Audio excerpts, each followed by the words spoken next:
name is Deborah Blum. As Robin said, I'm the director of the Night Science Journalism program at MIT.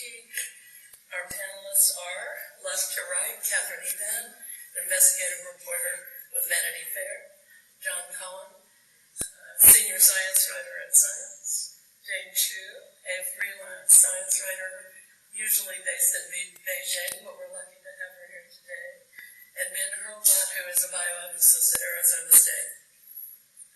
We're going to discuss the origins and the coverage of the origins, in particular of the COVID-19 pandemic. I think most of us would agree that we don't have all the answers there.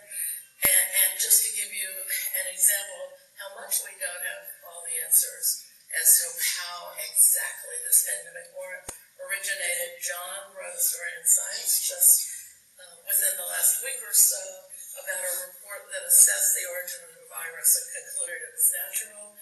Just this week, there was a preprint published that suggested that the virus was a manufactured virus based on enzyme fingerprints. So you see, we still have this kind of back and forth and uncertainty as to what the origin of the virus is. And I want to start then by just asking John, we're 3 years into this pandemic. A lot of us are focused on how do we best defend ourselves against the ever-evolving COVID-19 virus and its variants. Why do we care now about the origin? Why does it matter now? Why should we keep exploring this issue? Thank you, Deborah. I've spent many a day and evening wrestling with this question. Why do people care so deeply about this? I think there's a confluence of reasons why, and I've covered infectious diseases for over 30 years, done other origin stories. None have attracted this much attention. And I think the simple answer is the most important reason is because this affected the world. And we like to think that we can control our life and stop really bad things from happening if we understand why they happen. And there's, on top of that, a few other things happening. One is there's a Frankenstein myth that's been in our culture for 200 years about the dangers of hubristic scientists doing things and harming us because they think they're helping us. There's also been a political aspect to it with fights between the United States and China that have driven a lot of the interest. And there is a mystery. We love mysteries. We like to solve mysteries. And we also have a sense that we're not being told the truth. And there's a lack of trust all over the place. So I think all of those things combine to drive us. And there's one more aspect that I think about a lot, and it's our origin mythology. Origins are at the root of religions. We love to try to understand where we came from and why anything begins. And so that's kind of a deep philosophical thing that I think is at the root of this, but I do think there's kind of an Adam and Eve aspect to it as well. Interesting. Katherine, you've done a lot of investigations of the origin of the COVID-19 virus and looking at different aspects, politics, money, science, for Vanity Fair. And what I wonder is, and I know you're continuing to investigate this, do you think we're getting closer? And if we are or are not, what do you think are the specific obstacles that we're dealing with, both as scientists and reporters, in trying to achieve that? I'd like to think we are getting closer simply because I think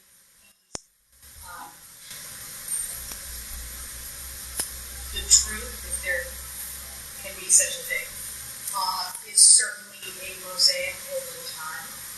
And each new piece of information that comes out, each new study, new revelation sort of adds to that mosaic. So I would like to believe that the fuller picture is slowly coming into view, even if we may not realize it. As to the obstacles to our understanding, I think the principal obstacle is China. That we do not have full information, we do not have underlying data, we do not have laboratory notebooks. The government has said that they are not going to participate in further international investigations. And probably that fact has fueled the sense of mystery and, contributed to the interest, but also impeded our fuller understanding.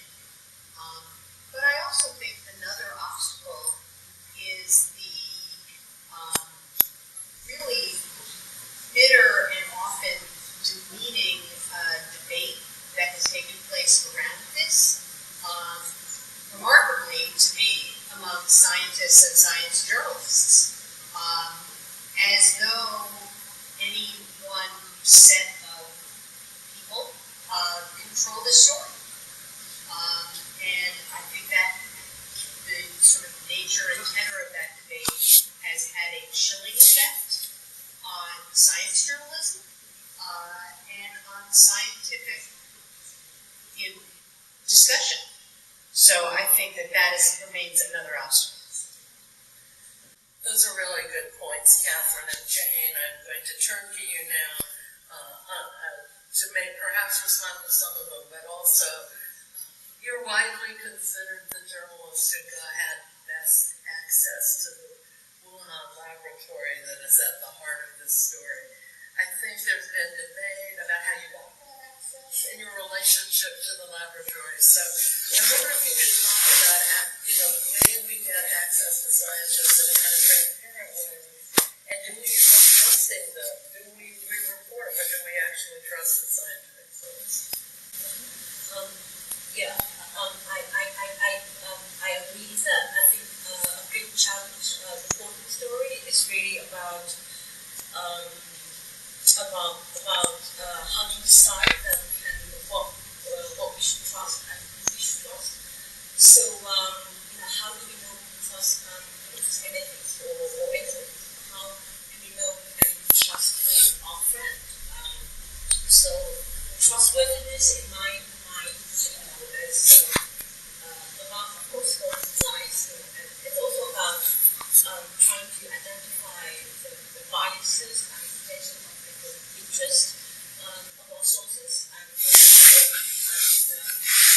So yes, I think I've got great access to the scientists at the Wuhan lab. From the very beginning, I sort of knew that it's going to be challenging in terms of trust, and I need to know that I need to make the kind of some judgment about what I can trust. And so I sort of took a long view. I knew it's not going to be simply a matter of sitting in their office having a simple Q&A, asking them questions like, did you do the virus? And how do you know?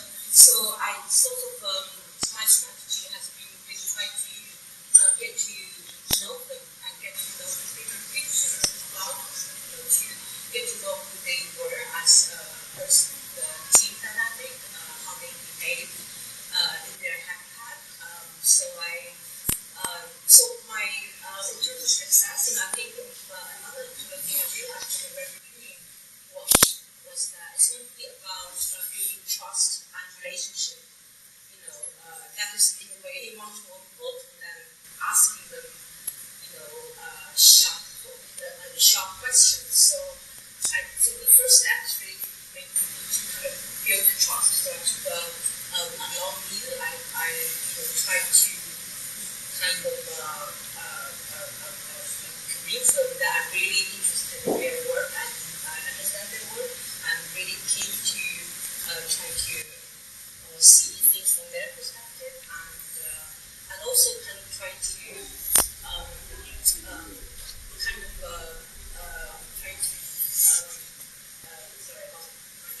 So I'm also trying to kind of make them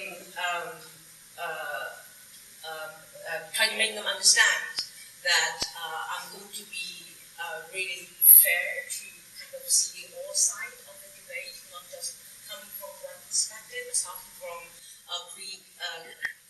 preconceived ideas. So, a key question about the lab leak is really about, whether they had a close relative of COVID, SARS-CoV-2 before COVID. So I spoke to different members of the team. I checked what they told me against each other's versions. I checked what they told me against their publications, against other people's knowledge of their work, published and unpublished. And, I really tried to did what I could. So, but could I exclude the possibility that there might be a secret program in Wuhan lab that led to a close relative of SARS-CoV-2 that nobody knew? I couldn't exclude that possibility, but my judgment after 14 months of investigation, after spending 14 hours with Shi Li, the lead scientist and the team, over 6 weeks in Wuhan, supported by a grant from the Research Center. So my judgment was, and still is, that it would be very unlikely. And but that's just my take. My take doesn't really matter at the end of the day. In my TR story, my story for MIT Technology Review, I explained my approach. I acknowledge the caveats, and I try to be as fair-minded as possible, and I leave the reader to make up their own mind. So I want to follow up with on that briefly, Jane. Recently at MIT, Marty Barron came and gave a talk, and someone asked him about journalistic objectivity, and he said objectivity is only the methodology, right? We have an objective methodology. We inquire, we investigate in an independent way. That investigation leads us to a conclusion from which I kind of liked. But what I want to ask you is if after doing all this research, your personal conclusion is this is likely a natural spillover, doesn't that affect the way you tell the story? Yes, I think it's a great question, right? I think journalistic objectivity is the ultimate ideal, right? But it's a very contentious concept as well. There are debates about what does actually mean. Different journalists have different ideas, conceptions, and about what objectivity means. And also whether it's realistic. So from my point of view, I think there's two aspects. One is scientific. I do have my personal leaning in this. I do think natural origin is more likely. But as I said, I think what I think doesn't really matter. And another sort of bias, I was talking about bias, is that, I'm Chinese, of course, so in a story that with a strong geopolitical angle, China against the US, and I actually was really troubled. I went through a really kind of deep soul-searching process. I was really doubting whether I was at a position really to write about the story. I was worried whether I could be objective, whether I would be affected by my own sentiment. So it's really kind of a learning process. I was really struggling because I've been doing this for 16 years and never came across that. Been reporting about Chinese science within China for 16 years. So I actually read a lot about it. So I really kind of think I think objectivity is not about we don't have personal biases. I think having biases is part of being human. We can't just not have biases. I think it's really a method of understanding. I think we talked about it, a few months ago. It's a method of understanding that we could take different perspectives in a story despite our own personal leaning. So what does that mean? That means that even if I'm a personal lean towards natural origins, I would take into considerations of lab leak very, very seriously, and the biosafety issues and geopolitical issues. So I would not say, oh, I think it's natural origins. I would not talk to people who support who lean towards a lab leak. So I would treat them in the same way as I would treat scientists who support natural origin. And that also means that when I talk to scientists who support natural origin, my personal leaning, I would challenge them as critically as I would, despite my own personal leaning. I think it's a method rather than the fact that we can't have biases. I think it's impossible. We are all humans. Yeah. Thank you for the answer. Then I would like to actually, we're talking a lot about issues of trust, journalistic trust of science, the public's trust of science journalists. I share these stories, and issues sort of infused with issues of trust. Do you feel this is specific to this story, to science journalism, or do you see it fitting into a larger sort of umbrella of mistrust of everything in the age that we live in? Well, I mean, I think that mistrust and distrust, particularly of scientific experts over the last several years, has been on full public display. And so I think it would be a mistake to see this as a completely isolated thing. Of course, it's very much embedded in that larger political milieu. And I think, if one looks at it from that angle, then coming back to the way that this question has been addressed, the story's been covered, is pretty instructive, because my view is that this story began with a sort of question of, lab origin or not. And most of the reporting focused on the answers and then the implications of the answers. So it was, there is no evidence of, this group of highly respected experts say possible, etc. And then the sort of the next step was to, refer to a debunked theory or a fringe claim or this sort of thing. But actually, if one steps back from that question and asks whether that was actually the question, and asks it from the perspective of sort of public trust, what is the audience wanting to know from this reporting? I mean, actually, the lab origin or not is not the only question. In fact, the question of whether the question is a question is an important question. That was largely not important, right? Furthermore, the question of, well, if it is a question, how would we go about answering it? Who would do the knowing? Well, who would we trust to do the knowing? What would be the forms of investigation that would take place? Who would lead that investigation? What would be the institutional situation, indeed the political, even the geopolitical situation of this question? And so, Katherine said the mosaic is being pieced together, and indeed it's easy to get lost in the details and forget about the sort of larger sweep of the unfolding of the story. But I think, and indeed, the mosaic is getting pieced together, but there's a more fundamental question about who's doing the piecing together and how. And I think the fact that the question didn't get asked, didn't get presented as a question, which it seems to me it self-evidently was a reasonable question. The lab origin is plausible, or unequivocally was plausible in the early days of the pandemic. The fact that it didn't get treated as a legitimate question and instead got marked as a conspiracy theory has colored not just how the question of origins is played out, but also the way in which the answers have unfolded in a highly contested, you might even say litigious mode. And so, if you think about what that performance of answering looks like from a public perspective, it invites, I think it invites legitimate distrust in those institutional capacities that are supposed to be grounded in scientific expertise and are supposed to reassure a public that the problem is being taken care of, and where the mistake is made, the mistake is properly investigated. I mean, think about other kinds of much more mundane disasters, the plane crash, the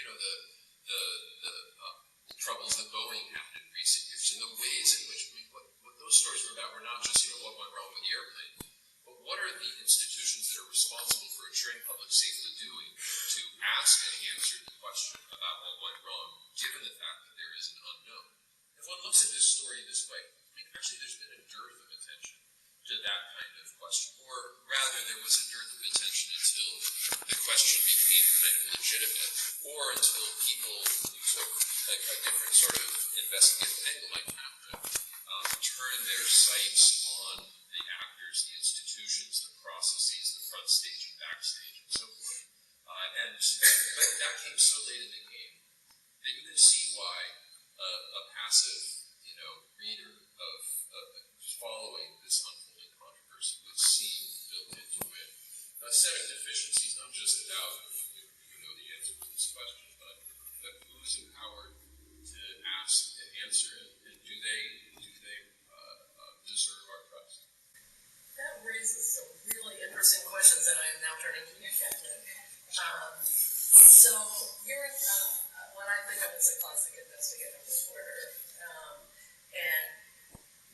necessarily a science writer, although if you follow Catherine's work, you know the book that came out most recently that she did was called Bottom of Lies, and it was about the generic drug industry and a lot of serious problems with the generic drug industry. So, yeah, you're familiar with science. What was it that brought you as an investigative reporter to this story?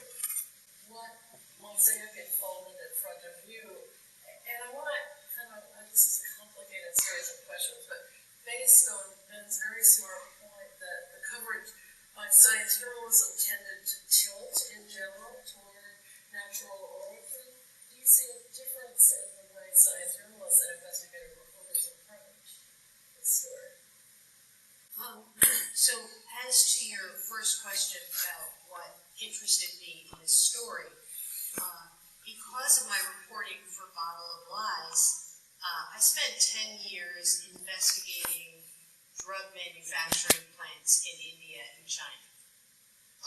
And so in the beginning of this, when the lab leak issue was framed as a sort of fringe conspiracy theory, in part due to the fringe conspiracists who raised it first, one of the claims against that possibility was the fact that China had perfectly well-regulated laboratories that were every bit as safe as ours. And from my previous reporting, that felt to me like a clue that could not possibly be accurate. And from there, I began to report.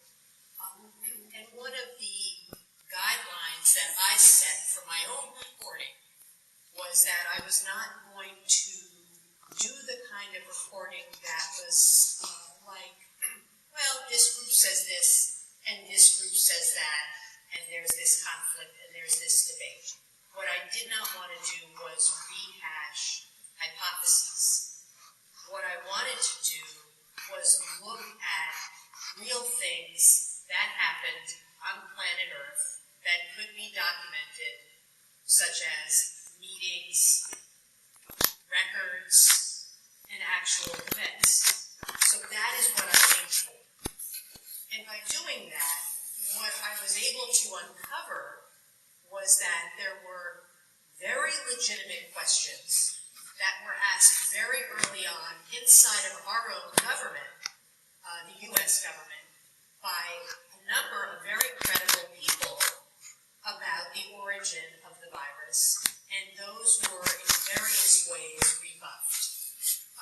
And that really got me interested in a whole set of other questions about power and money and gatekeeping. And to Ben's point that people feel they are not getting full answers, they aren't, because we can see the FOIA releases that have been produced through litigation with pages and pages of redactions. Now, what those redactions point to, we don't know. Maybe nothing, but maybe something. So clearly, the entire truth has not emerged. Regarding the question of how maybe investigative journalists approach this different from classic science writers, we come in and look at a whole host of factors, not just analyzing the sequence of the virus. And I felt instinctively that there had to be answers beyond what the genome was telling us, and that there had to be answers, a different type of answer that could shed light on this riddle. I just want to add that it has been very strange to me that there has been this kind of toxic gatekeeping around this story, that there are scientists who posit that only they experts who can look at this, and science journalists who have posited that they are the only ones qualified to examine this. And again, to me, that kind of gatekeeping is not a defense of the truth. It is a clue that there is more to this story, that there are issues of politics and issues of money and issues of reputational influence that are impacting the debate around this. And I think it's incredibly important that science journalists and investigative journalists not be intimidated by that into not asking questions that absolutely should and must be asked. I want to hold on this point for just a little while.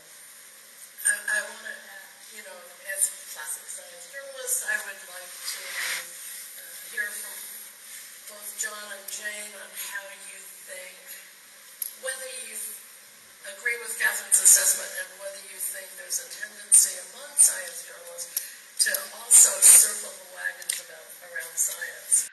And I want to go back to Ben first and ask you this, Ben, because you laid out the sort of framework in which we say many people out of hand dismissed a manufactured origin of the virus theory. And for people who were trying to judge what was right and what's wrong, this is the way I read what you were saying, there was a perception that everything tilted this one way and that they weren't going to get good answers. Do you think that some of this is based in the idea, going again back to issues of mistrust in science, that if this is complete speculation, we were to discover that, in fact, this was a manufactured viral leak, science would be held accountable for a global pandemic and would look really bad to the rest of the world? And so some of this comes from a need by people in the scientific community to protect their profession, or does that seem out of line to you? Look, I don't want to speculate about people's motivations. Let's just say that it is certainly the case that there is risky research done in virology. Some of it is gain of function, which is effectively a regulatory category. Some of it is not, but is sort of equally risky, even if unintended to be so some of the time. And that there is constantly concern within the scientific community about quote unquote public backlash, about the threat to the resources that undergird the system and so forth. And so absolutely no question, there was concern about what it might mean to, well, certainly demonstrate a lab origin, but even to validate the question of a lab origin. And I think I think it's an important dimension of this story, where those who saw themselves as the experts, what does the ignorant public know? For that matter, what does the influenza researcher know? I'm a coronavirus researcher. I'm in the best position to evaluate the viral sequence, et cetera, et cetera. The ways in which experts position themselves as gatekeepers, because, they rightly made the judgment that they were in the best position to evaluate evidence, also in a strange and sort of perverse and paradoxical way, positioned them as elites disconnected from a larger political question. And it is a legitimate political question, political not in a bad sense, but in the sense that, democratic societies need to ask questions of accountability of powerful institutions and elites who are occupy positions of governance. And that all of that was at stake. Let me just note that, Katherine noted that power, money, and gatekeeping were at stake. Your power, money, and gatekeeping are always at stake in normal science, right? Always, right? It's just that reporting on the interesting results of this study that was, well designed and is generally accepted by the community and so forth doesn't really need to get into the power, money, and gatekeeping dimension. This is an instance where those dimensions mattered. I would argue even mattered more than what provisional answers were available to this question at the moment. And yet those were elided not just by the experts who said, I'm speaking as expert, not as interested party, but to a large degree, I'm afraid, by by the coverage of those experts that took those experts seriously. So I've been in science journalism long enough to remember when HIV came up in the 80s, man, this dates me. And there was a huge controversy in which a US government scientist, Robert Gallo, was legitimately accused of stealing the original viral research from Luc Montagnier at Institut Pasteur. And that story was largely broken by John Crutzen, who was an investigative reporter at the Chicago Tribune, I think at the time, who then said, well, of course it wasn't a science journalist because science journalists are just stenographers of science, which set off huge ripples of outrage and insult in the science journalism community. But I'm wondering, based on some of the things that have just come up, John and Jane, if you could address some of those issues as science journalists. Yeah, we've covered a lot of stuff here. Yes. I want to speak to a few things that have come up. I entirely agree with Katherine that this is unnecessarily toxic. And I am a big user of Twitter. I am savaged regularly by people. I try to be polite and even funny if possible. I tire of being bashed about for trying to have intellectual discourse on the topic. As far as my biases, I would love to break the lab leak story. If Shizheng Li wants to flee the country and come to me and tell me that she engineered the virus, bring it. There is possibility and there is probability. And I think we get lost in that. And I think we get lost in it because other separate arguments cloud this one. One is an antipathy toward gain of function research that may or may not have anything to do with the origin of this pandemic. And people look at experiments that happened at EcoHealth Alliance or at Ralph Barrick's lab in the University of North Carolina or at the Wuhan Institute of Virology, making chimeric viruses that have nothing to do with SARS-CoV-2 and make extrapolations that you see because they could do that, they could have done this. That's possible. But is it probable? Is there evidence of it? And again, the release of documents through FOIA and through leaks have led to extrapolations about probability that are simply possibilities. And I think that's confused the conversation a tremendous amount. The probability is based on evidence. The evidence for natural origin has been steadily accumulating. The evidence for lab leak, in my mind, has remained a series of possibilities. And I'm completely open to the probability that it came from a lab, which bifurcates into two different origin scenarios. One is an engineered virus, and the other is simply an accident of a spillover that wasn't maybe known or that a researcher in the field became infected. Those are all different scenarios. I think they're all possible. I don't know the origin of this pandemic. I'm not pretending to, but I also think it's a fallacy to think about journalists as science journalists. I write about surfing.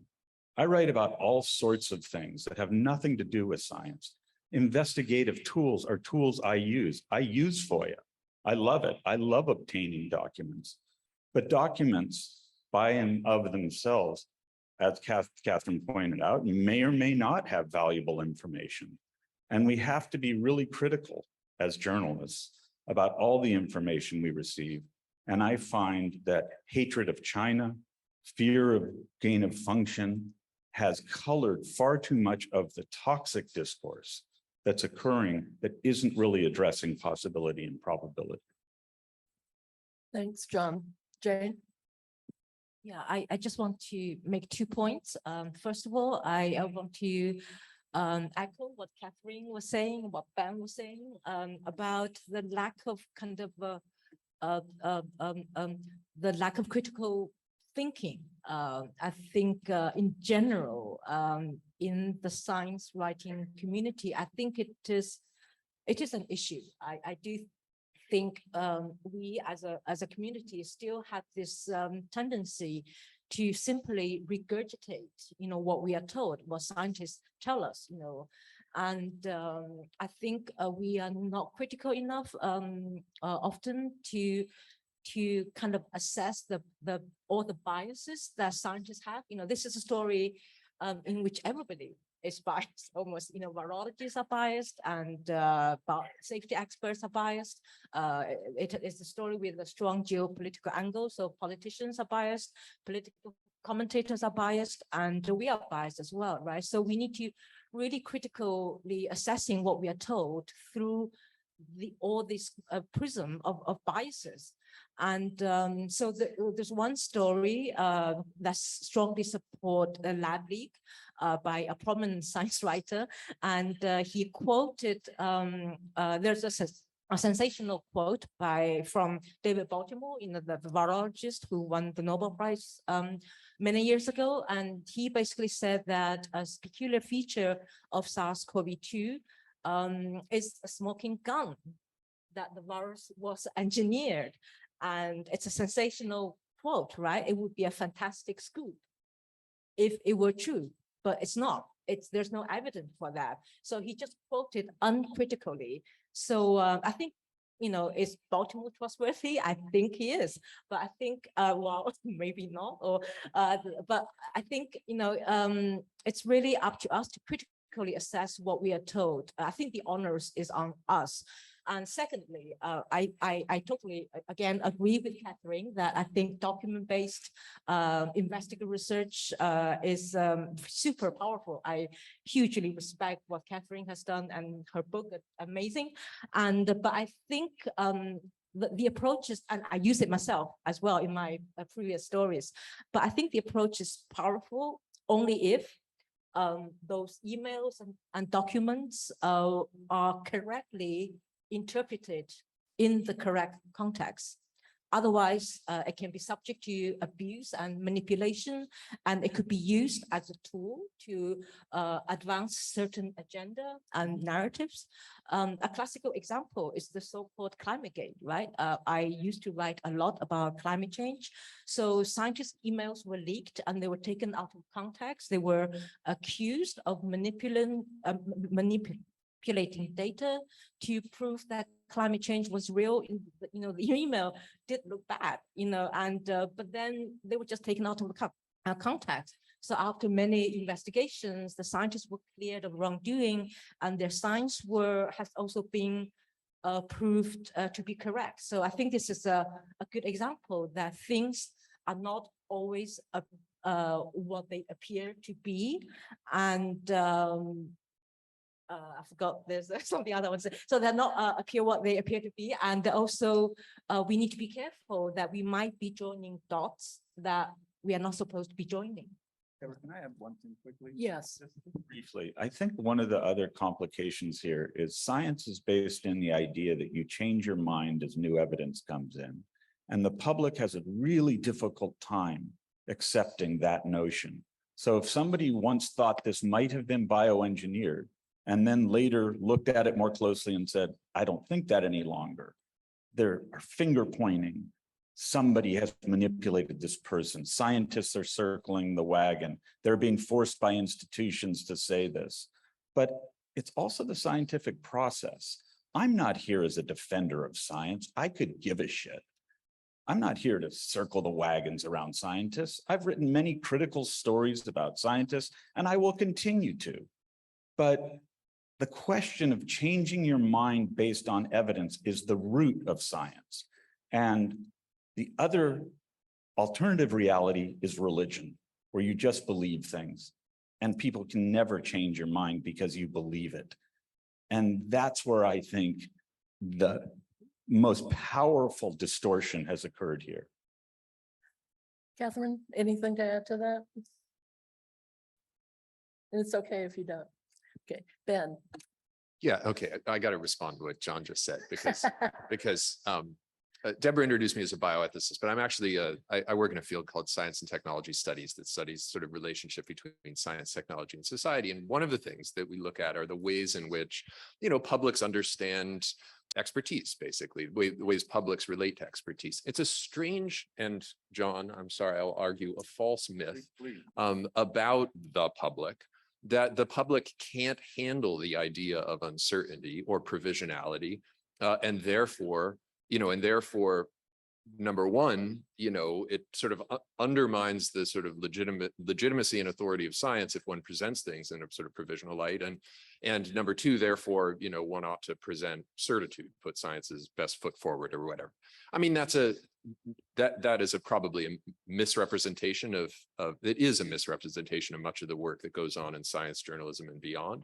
Nevertheless, it is a kind of myth that certainly circulates very, very powerfully within the scientific community, where, I think that the so-called circling of the wagons is in a lot of respects a defensive move in relation to this myth. Let's have a counterfactual here. Let's turn back the clock and say, end of January 2020, there is an acknowledgement from the sort of wider community of experts that there's a question here. I mean, actually, we don't know where this thing came from. There is this laboratory in Wuhan. It's a legitimate, it's plausible. Okay, so then the next question is, so what's the next step? How do we investigate this? Then it becomes a question about what are the forms of cooperation that are going to happen? What are the kinds of data that would be needed? What's the mosaic assembly process? What are the forms of provisionality that we're going to live with as we move through this thing, right? So again, to go back to totally mundane examples, when the MAX 8 crashes in the FAA doesn't say, oh, we know exactly what happened. This was the problem. Well, no, we're going to take this investigation. We're also going to investigate how it came to be that this could happen in spite of the fact that airplanes are highly regulated technologies and so forth. People aren't hanging on for the answer about exactly what happened with the sensor and the software and the whatever. They're more interested in the it's being taken care of story, right? And that is entirely a story about provisionality, about evolving evidence and its evaluation, its public, transparent evaluation, the processes of sort of deliberation and critique and dissent and skepticism and so on and so forth that are invited. In other words, it's about an institution, not merely about a factual question and answer. And I mean, science is an absolutely crucial institution in contemporary democratic societies, right? And the relationship between that institution and those societies, raises all the sort of normal questions about transparency, accountability, the right forms of delegation and deference, all of those sorts of questions, including the question of what sort of accounts are going to count as the sort of accounts that we accept and we are prepared to treat as the basis for delegating authority.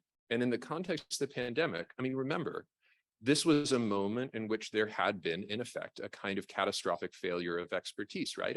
January 1st, 2020, the United States was #1 on the Global Health Security Index for most prepared country. That didn't turn out so well, yeah? But the question is not, what's the conspiracy back of that, but rather did something go wrong? What went wrong? How do we know, et cetera? And that is a public question. So I think it's unhelpful to caricature a kind of ignorant public that has to be spoon-fed, because that engenders precisely the kind of distrust that then gets decried. Deb, I would like to add Yes. something. I think there is another issue here that has clouded all of this, which does need to be addressed, which is you have a group of scientists in Wuhan who have said, they're top level scientists. They collaborate with US scientists. There are strong relationships there. And those scientists in China have said that they have done nothing wrong. But they are operating in an authoritarian system where it seems to me quite clear that they are not at liberty to disclose the full truth, even if they wanted to. And that is not to say that they are hiding something, but it is to say that we need to evaluate their statements of denial within the context of the political system that they're operating in. The Wuhan Institute of Virology is state-run and funded.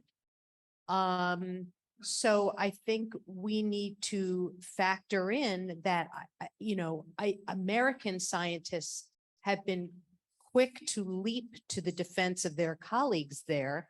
And while that is admirable, I think it may be somewhat short-sighted. Can I add something to that? Yes. I think that's an excellent point, and I think you have to look more broadly at that.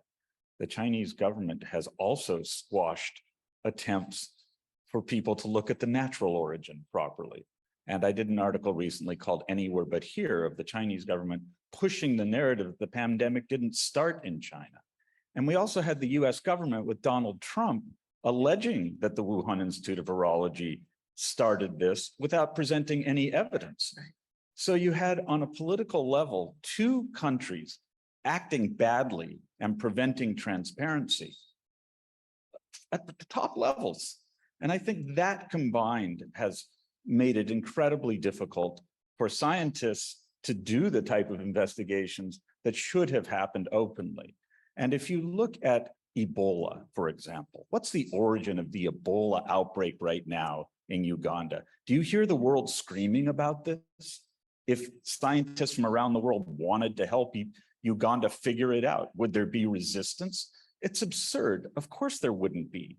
With the West African Ebola epidemic, scientists around the world worked together to try to figure it out. They didn't, but we worked together. In this case, because of bad behavior at the top in both China and the United States, it polluted the WHO's attempt to organize an investigation that was honest and transparent and thorough, and it's polluted everything since. And so I see this as much broader than simply the Wuhan Institute of Virology not having the freedom. I have trouble speaking with scientists in China who are about natural origin stuff. It's difficult. And Jane and I have talked about this. I think, yes, part of it is that I don't speak Chinese. I don't live in China. It's not my culture. But part of it is there is a consequence in China that doesn't mirror the consequence in the United States for an academic. If you work for the CDC or the NIH, you may well face similar restraints from the US government about your ability to speak freely, because governments do try to control scientists who work for them, as does industry. Let's be realistic about this. Yes. Yeah, sorry. Just very briefly, just a kind of a general observation and perhaps some warning as well. I think we need to be careful when we make assumptions. I think we need to be careful when we make assumptions about a country and a culture that is very different from ours, right? So, you know, I can kind of understand I can understand the assumption that, you know, the scientists can't speak freely, right? So we can't trust them. I spent 40 hours with them. I visited the institute 6 times over, you know, 6 weeks of my stay in Wuhan, supported by Policy Center, without which it would not be possible. And I honestly, I can say that the Wuhan Institute, the scientists I interacted there, they are absolutely no different from any scientist I have interacted anywhere else, including China, including US, including UK, including, you know, scientists in other countries. I do appreciate, you know, it's, you know, China has a different political system. And also there's limited information coming out of the Wuhan lab, and the access is difficult.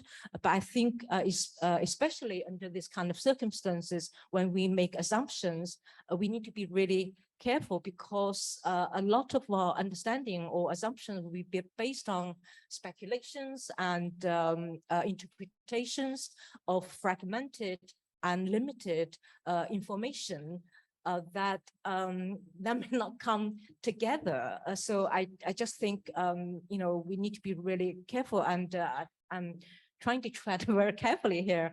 I don't want to get thrown out. I guess I'm trying to warn against a Western gaze. Just for the record, Shou Zhengli has spoken with me frequently and openly, and I actually trust her communications with me. It's not all Chinese scientists at all times, but China doesn't have freedom of the press. They don't have the media we have here. And I have no fear whatsoever of my government punishing me for anything I say or do in writing or in speech. And if they did, man, would I have a great story.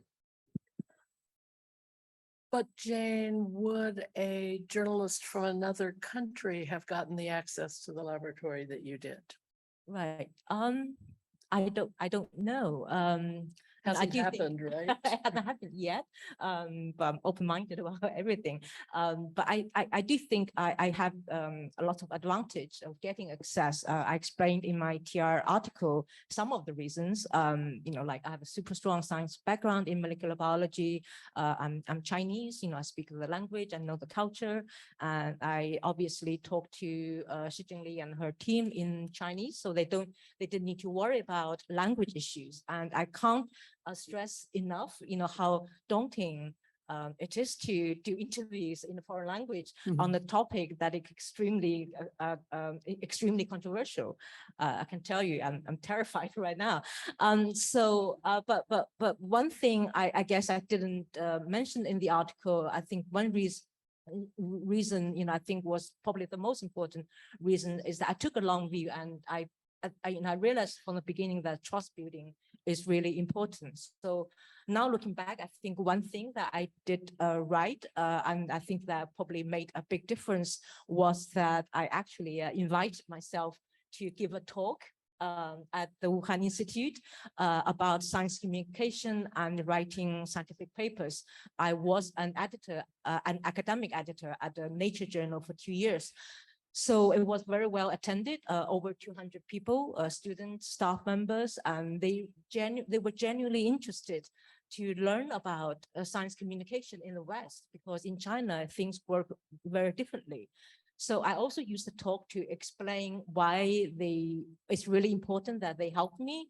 I explained to them my approach, I explained to them what I expected from them. So I think that was really a turning point in terms of getting access. Yeah, thank you. So I have more questions on my list, and I actually could ask them all day. But if any of you have questions, there are microphones here, and feel free to go up. And here we go. I just want to add one thing. I do not think that Jane is a tool of the Communist Party.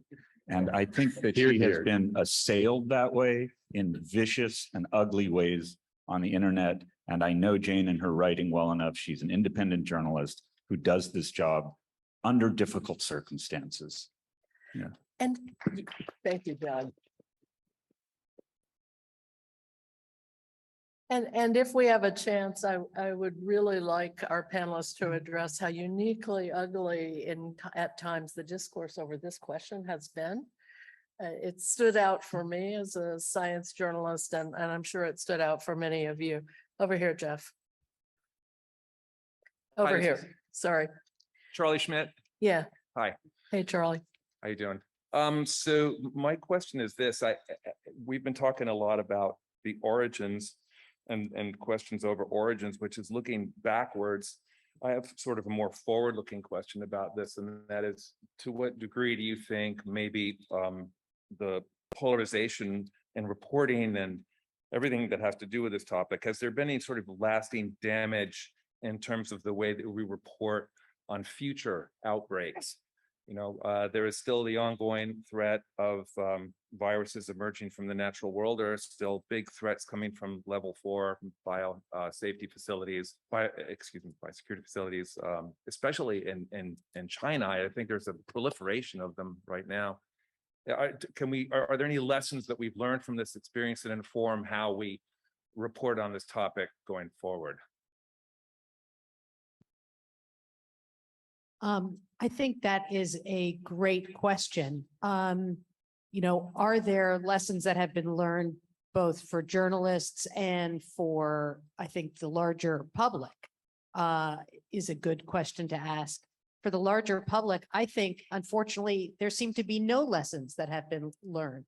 I mean, would the world be a better place if we more closely regulated the wildlife trade and dangerous scientific research? Yes, I think so.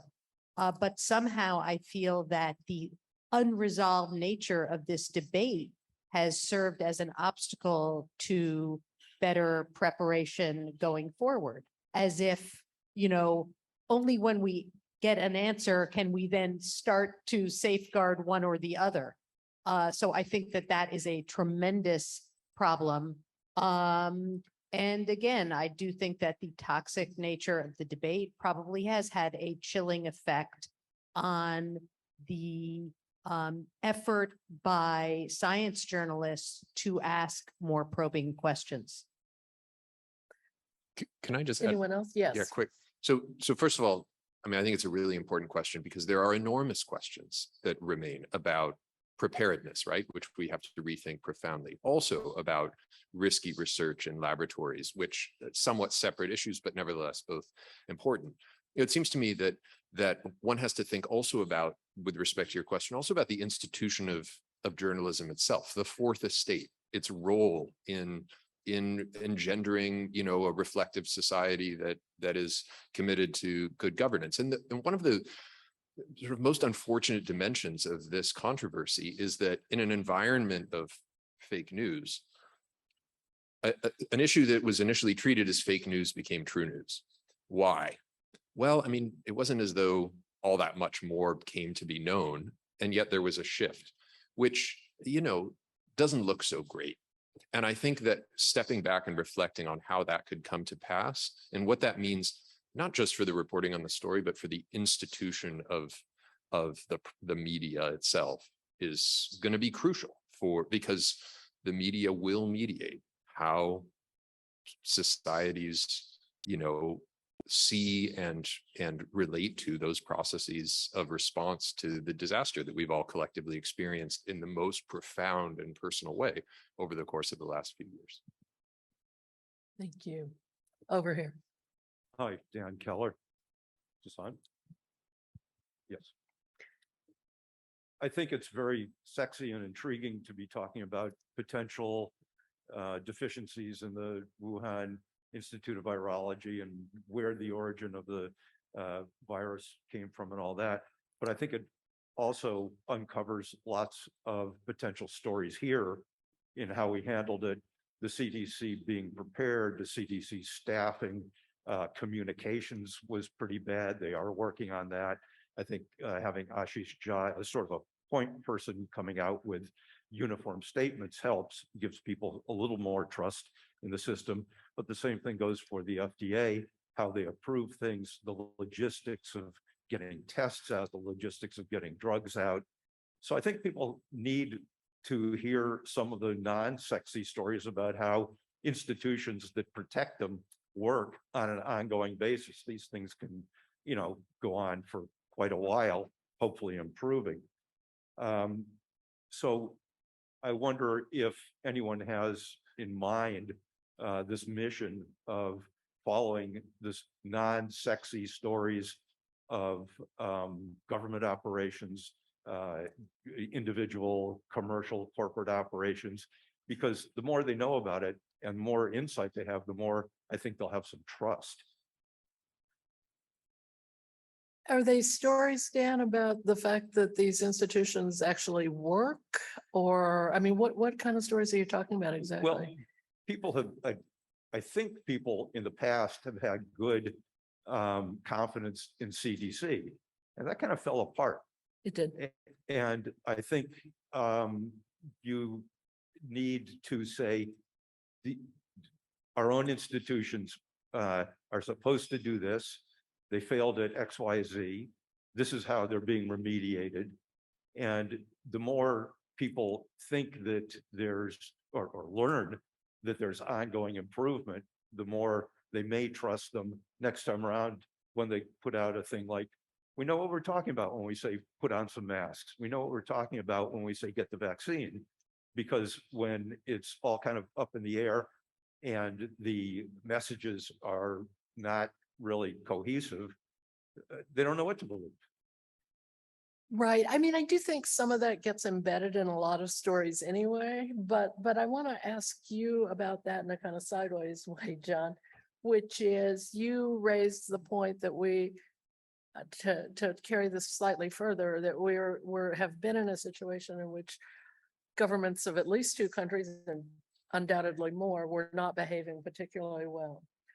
How do we cover that effectively? And I don't want to say, well, science journalists will now save the world from all of these problems, but is there a way that as we report on obvious malfunction or dysfunction in government in the way they're handling something like a global pandemic, is it our job to add public trust in the institution into the mix? And if we were going to do that, what would that look like? I'm stumped a little because we're drifting from the origin topic. We are. I think the coverage of government scientific institutions where I work is bread and butter. It's something we've been doing. The team I work with has been doing for the 30+ years I've worked there. And was the pandemic bad for the reputations of CDC and NI? Yeah, absolutely. The Trump administration squashed scientists and scientific discourse and scientific information. And we and many other media covered it aggressively. And I take my hat off to the US media in particular for how aggressively it looked at CDC and looked at other scientific institutions during this pandemic. Everyone became a science reporter, right? We suddenly had, this crisis that drove everyone to do what I've been doing in somewhat of a silo. And I have more competition than ever before covering these institutions. So I think it has received intensive criticism and scrutiny, and that's all for the good. So. That's a good answer. I agree that it's received intensive scrutiny on the deficiencies. I think it still needs to be covered as they work to improve. That's what I was saying. Yeah, I would say I'd look forward to reading your stories. Next. Hi, I'm Betsy Ladejets. I am a freelancer and I work part-time at MuckRock, which does public records, data, investigative journalism. And I really appreciated the conversation about what is science journalism versus what is investigative journalism. And I wonder what you all would say about how can we science reporters kind of do a better job of incorporating these kinds of tools? Like, should we all be learning FOIA, for example? And sort of on the flip side, what would you want to see general assignment reporters or say local reporters do to kind of better be able to cover these topics when they are so broadly interesting to people? I want to say briefly that at my program, we bring Mike Morrissey from MuckRock in every year to talk to our science journalists about using public records. And I believe that the tools and abilities of investigative reporters make us better science journalists. But Katherine, do you want to talk about that? Yeah, so first of all, FOIA is amazing, but in the middle of a global pandemic, it is a really slow boat. I use a lot of documents in my reporting, and I don't think I've gotten a single one through FOIA. So I get them through leaks from motivated sources inside of agencies, basically. And so I think, when we think about sources, it has been my impression that science journalists have sometimes awe-inspiring Rolodexes of experts they consult. But when I go out to report, I'm not so much looking for expert voices, I'm looking for sources. And so those would be, people inside of government or elsewhere who have access to a lot of documents and who want to share them for any variety of reasons. So that's typically how I would approach getting information. I want to add one thing. I'm posting on my own website today some redacted documents from Fauci's emails that were FOIA'd. that were misleading and led to attacks on me that I think are unfounded and criticisms of me. I'm not thin-skinned about it. I don't really care, but I'm revealing what's in those redacted documents because I want people to see that just because something's blacked out, it doesn't mean that what's underneath the black pen is of meaning. And just because something is obtained in a FOIA that isn't blacked out, it doesn't mean the information's accurate. FOIA, I love getting documents, I love leaks, but I look at the information the same way I look at any information. If your mother says she loves you, check it out. And it far too often in this pandemic origin reporting has been blown up by people who obtain things and start patting themselves on the back and cheering themselves on because they obtain these things. And my little article on my website is a supplement to a paper essentially, and I'm calling it Obtain but Verify. So really, I love getting documents, but I also see them, I try to see them for what they are, just another source giving me information that needs to be checked out. Yes. Yeah. I think I'd just would like to echo what John was saying and also kind of re-emphasize the importance of context, of the leaks, of the, whatever document you get from whatever channel. I think context is just so important. And I think we focus a lot on fact checking, the numbers, the dates, the sequence of events, but I think we focus less we place less focus on context. And I think we all know that we can get all the facts right, but the story wrong when we get the context wrong. Yeah. Next. Hi, my name is Liz Landau. Thanks so much for this excellent panel. I was wondering, given how polarized the country is right now, how deeply politicized everything is, do you think that your writing is different in that context? Do you ever think about the audience and in terms of, are you reaching people who might be on the opposite side of the political aisle than, quite frankly, the one that is most science focused and science open? Thanks so much. Good question. And a corollary to that is, should you consider that, John? The toxicity is more intense. I've covered every administration back to Ronald Reagan. I've written critically about every administration, Democrat, Republican. I've never had more tribalism and people coming at me with opinions about who they think I am and what party they think I belong to, who they think I vote for, who they think I'm supporting. So yeah, the environment right now in the United States, we all know, is at a record high level of tribalism in my life. And does that affect the way you tell your stories, John?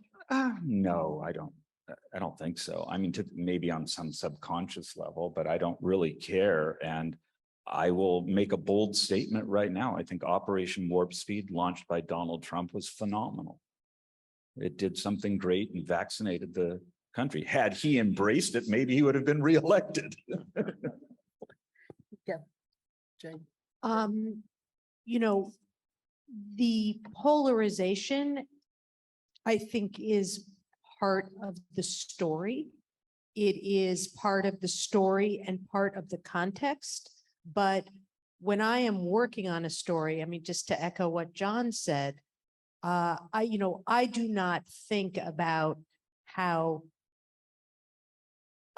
I very much prioritize the demands of the story and the needs of the reader to understand. I really try to put the reader, whoever that might be, first and foremost, and people will say what they will say. But, to that end, I mean, having been an investigative journalist now for over 20 years, I mean, I have investigated gun traffickers and counterfeiters and torturers who have had more civil discourse and taken a higher road than some virologists on Twitter. So, you know, it is a very unfortunate byproduct of our social media age and whatever the agendas are out there. But I do definitely try to put that aside when I am reporting and writing. I think in terms of trying to bridge the people from different polarizing viewpoints, I think you know, one thing probably is related to what Ben was saying is that I think, you know, we tend to focus on the evidence, right? We provide more evidence, we write more papers, papers keep coming up, we keep pushing new evidence, new hypotheses, and, you know, arguing for one theory against another, you know, et cetera, et cetera. But I think, you know, what is missing, I feel, is that, you know, is that we are missing the multi-dimension of the story, because this is a story that is not just about evidence.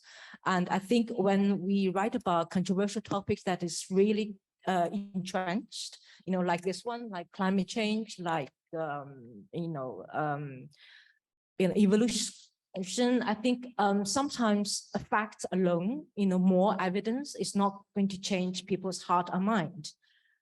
Because there are other issues at stake, you know, the people's belief system, people's interest, you know, people's politics, and all those are part of the whole story. I feel that sometimes we might need to step back and also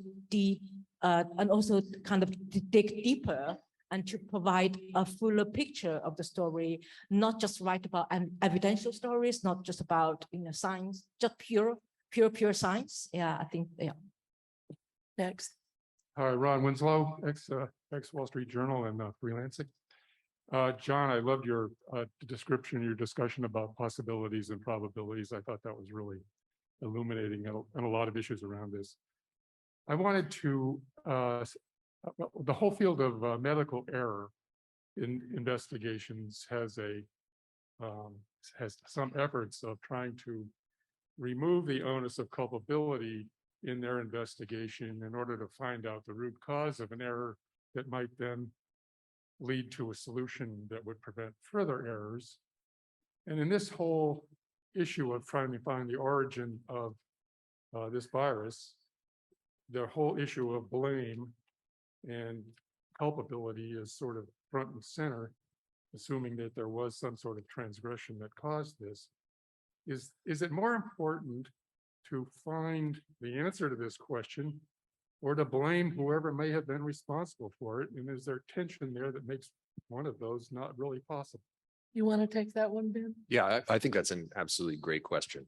And, you know, if you think about how this unfolded, I sort of suggested earlier, there was a moment at which the question, I mean, even when Tom Cotton was articulating the question, it's possible, you know, the Wuhan Institute of Virology is there, it's possible, okay, maybe he spun it a little ways, certain direction. But if at that moment one had asked acknowledged the question as a legitimate question, and then committed to a process for answering that question that, for example, took questions of culpability or even of liability, you might say, off the table and approached it as a question about a potential failure in what is a robust but not perfect system, it would have had a very, very different complexion than the no, this is not a question, shifts into a kind of adversarial mode of litigation, where in effect we've had a kind of public willy-nilly chaotic process of discovery in a kind of adversarial case, you might say, where one new document comes up and it gets read in a particular way, and it's sort of a preponderance question that's being played out in the court of public opinion. So I think that your point is a point about institutions, and it's an absolutely crucial point. When I was thinking about this panel, the phrase conspiracy of silence kept coming into my mind, and it's a phrase which is used in relation to medicine and medical malpractice and responsibility. And, you know, the interesting thing, so conspiracy of silence is basically, you know, you can't get a doctor to testify against another doctor. People probably think other people did it wrong, but they don't want to, you know, everybody's on the same team. And so, I mean, this is the sort of social or professional dynamic. Google the phrase conspiracy of silence. Where do you find it? You find it on the websites of law firms that specialize in malpractice litigation. I mean, that orientation, that institutional orientation puts things in a kind of adversarial mode in which distrust is the starting point. I mean, it is that kind of skepticism is the mode of investigation. And so I think, again, coming back to the question of institutions, of how, is this a question? For whom is it a question? How do we ask this question? The answers that come from that may not resolve the question of the origin of the virus, but they would resolve many, many other very, very important questions that go right along with it, but which extend well beyond that one particular sort of epistemic issue, the truth of origins. So we're almost out of time, but we started a little late. So I'm hoping to squeeze us 5 minutes past the 10:30 end. If you need to leave, I'll fully understand. So those of you who are in line for questions, make them really concise. Hi, Lena Zeldovich, freelance. Catherine, I have a signed copy of your book and I love it. Now to my question, the global pandemic divided the world, has also divided my family on the origin of the virus. My parents, both scientists by education, immediately took the side of the virus escaped from the lab.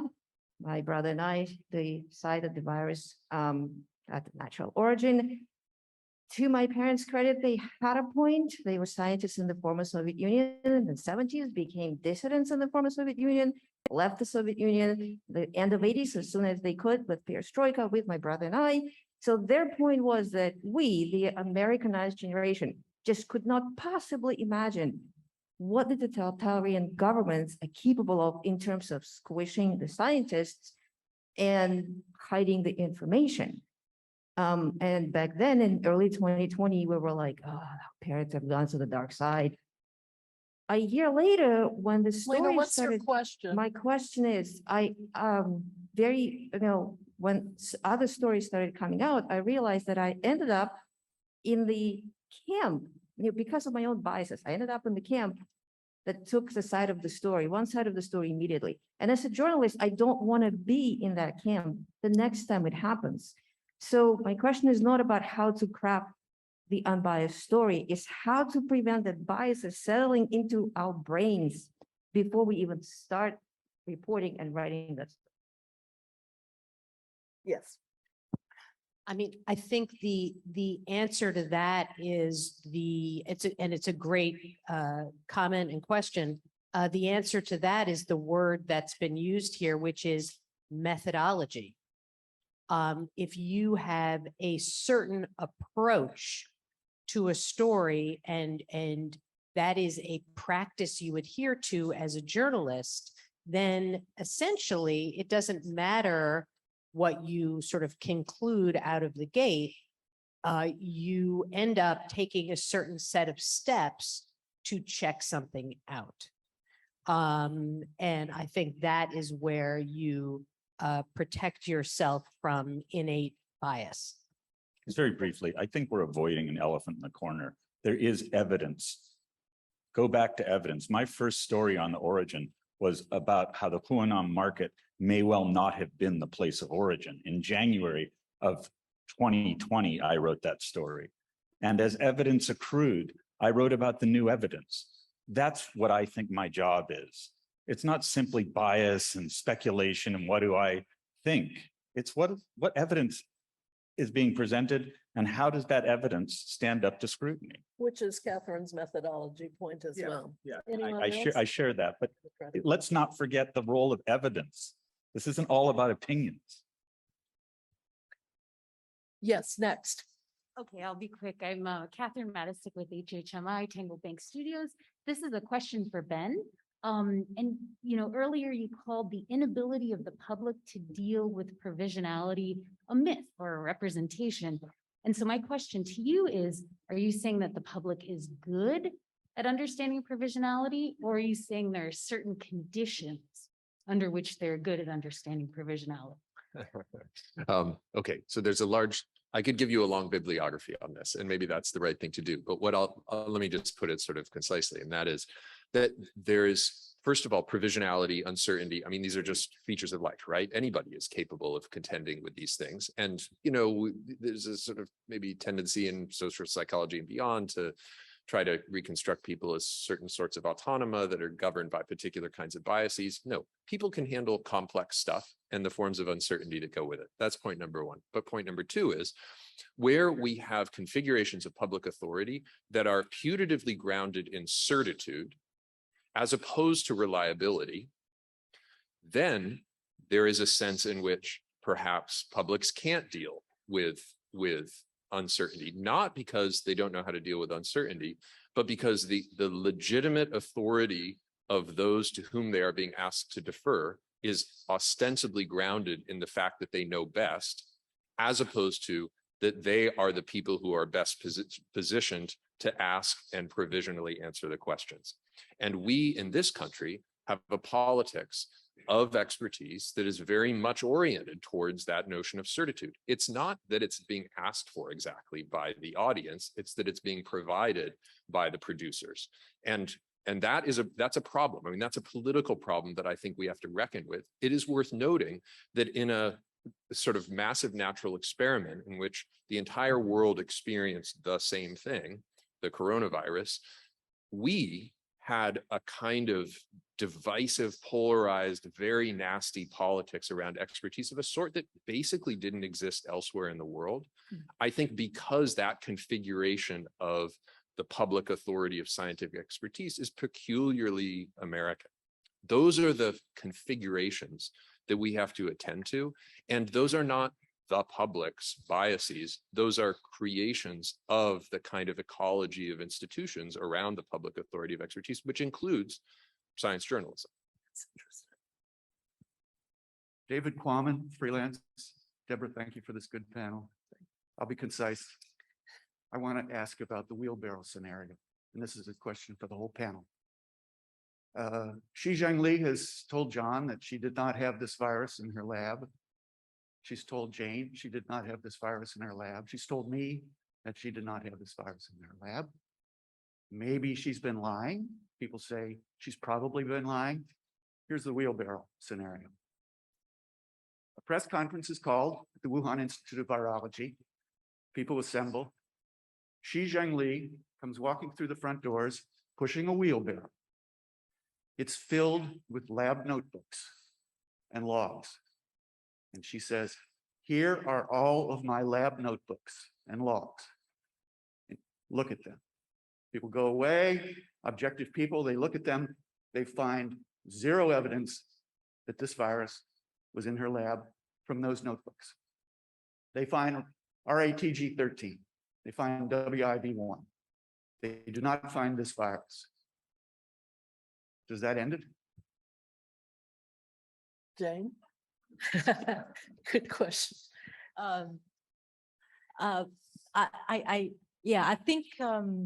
I think it maybe just 2 points. One is an issue of mistrust, right? It comes to this issue again.